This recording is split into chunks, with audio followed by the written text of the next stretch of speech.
கிறிஸ்துவுக்குள் மிகவும் பிரியமான தேவனுடைய பிள்ளைகளே, இந்த காலை நேரத்திலே உங்களை சந்திப்பதிலே மிகுந்த மகிழ்ச்சி அடைகிறேன். கர்த்தர் ஒவ்வொரு நாளும் நம்மை போஷித்து பாதுகாத்து பராமரித்து வருகிறது நினைத்து கர்த்தரை ஸ்தோத்திரிக்கிறேன். சென்னையில் வேளச்சேரியில் உள்ள ஏலிம் ஏஜி சபை வழங்கும் அனுதினம் அண்ணா ஆண்டவராகிய இயேசு கிறிஸ்து அனுதினமும் 5 நிமிடம் உங்களோடு. இந்த நாளிலும் தியானத்துக்கு எடுத்துக்கொண்ட வேத வசனம் ஏசாயா 41:12.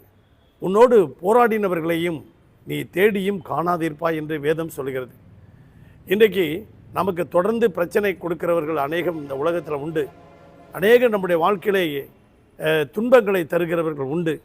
அப்படிப்பட்டவர்களை நாம் அடுத்த முறை தேடி பார்த்தா அவங்க இருக்கவே மாட்டாங்க. அப்படிப்பட்ட ஒரு சூழ்நிலையில் ஒரு நாளில் ஒரு மரத்தில் கழுகு உட்காந்துருந்தது, இன்னொரு மரத்தில் காக்கா உட்காந்துருந்தது. இப்போ கழுகு என்ன செஞ்சிருச்சு, திடீர்னு பறக்க ஆரம்பிச்சிருச்சு. இந்த காக்கா வன்மம் வச்சு இந்த கழுகு வானத்துக்கு அரசுன்னு சொல்கிறாரே, இந்த கழுகை எப்படியாவது நம்ம கொல்லணும் அப்படின்னு சொல்லி கழுகு பறக்கும்போது போய் அந்த கழுகு மேலே ஏறி போய் காக்கா உட்காந்துக்கிடுச்சு.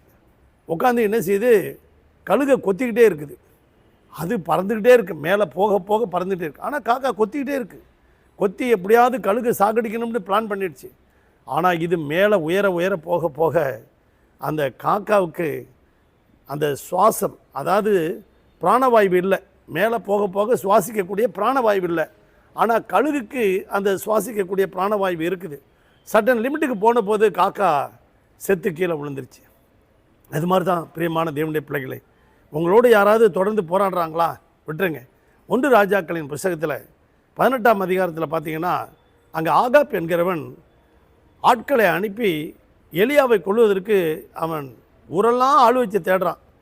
ஒரு சமயம் கண்டுபிடித்த போது என்ன சொல்கிறான், இஸ்ரவேலை கலங்க பண்ணுகிறவன் நீர் அல்லவா என்று ஆகாப் எலியாவை பார்த்து சொல்கிறான். நான் இல்லை, நீயும் உன் வீட்டார் தான் பாகாலை விட்டுட்டு கத்தரை விட்டுட்டு பாகாலை போய் நீங்கள் வணங்கினதுனால தேசத்தையே நீங்கள் கலங்கடிச்சிக்கிட்டு இருக்கீங்கன்னு சொன்னான். அவன் விட்டப்பாடு இல்லை. ஆனாலும் அவனுடைய மனைவி எலிசா ஒரு பக்கம், அவன் எசபேல் ஒரு பக்கம் எலியாவை எப்படியாவது கொல்ல வேண்டும் என்று சொல்லி கங்கணம் கட்டிக்கிட்டு இருக்கா. எப்படி அவனுடைய அவன் குடும்பம் முழுவதும் எலியாவை எப்படியாவது தீர்த்து கட்ட வேண்டும் என்று சொல்லுகிறார்கள். ஆனால் எலியா சொன்ன தீர்க்க தரிசனம் அருமையான தேவனுடைய பிள்ளைகளை நிறைவேறினுச்சு. ஆகாப்பினுடைய குடும்பமும் இயேசபேலுடைய இரத்தத்தை நாய்கள் தின்னும் என்று ஒரு நாளில் தீர்க்க தரிசி சொன்னான். அப்படியாக அந்த எலிசாவுக்கு பிறகு எகு வந்தான். எகு ஆகாபுடைய குடும்பத்தையும் அவனையும் அவனுடைய மனைவியையும் அவனுடைய பிள்ளையும் அவன் எல்லாருமே அவனுடைய வீட்டில் இருந்த அத்தனை பிள்ளைகளையும் அவனுடைய அலுவலகத்தில் இருந்த அத்தனை பிள்ளைகளையும் எல்லாரையும் எகு கொன்று போட்டான் என்று அங்கே 1 ராஜாக்களின் புத்தகம் 20ஆம் அதிகாரத்தில் பார்க்கிறோம். அது மாத்திரமல்ல, அவனுக்கு இருந்த அந்த தேசத்தில் இருந்த பாகாலுடைய விக்கிரகங்கள்லாம் எல்லாத்தையும் அந்த இது கோயிலேருந்து எடுத்துகிட்டு வந்து கொளுத்தி போட்டு அதை தீக்கிரையாக்கி அதை மலஜலாதி இடமாக மாற்றிவிட்டான் அந்த எகு. எலியா சொன்ன தீர்க்க தரிசன வசனம் அங்கே நிறைவேறினது.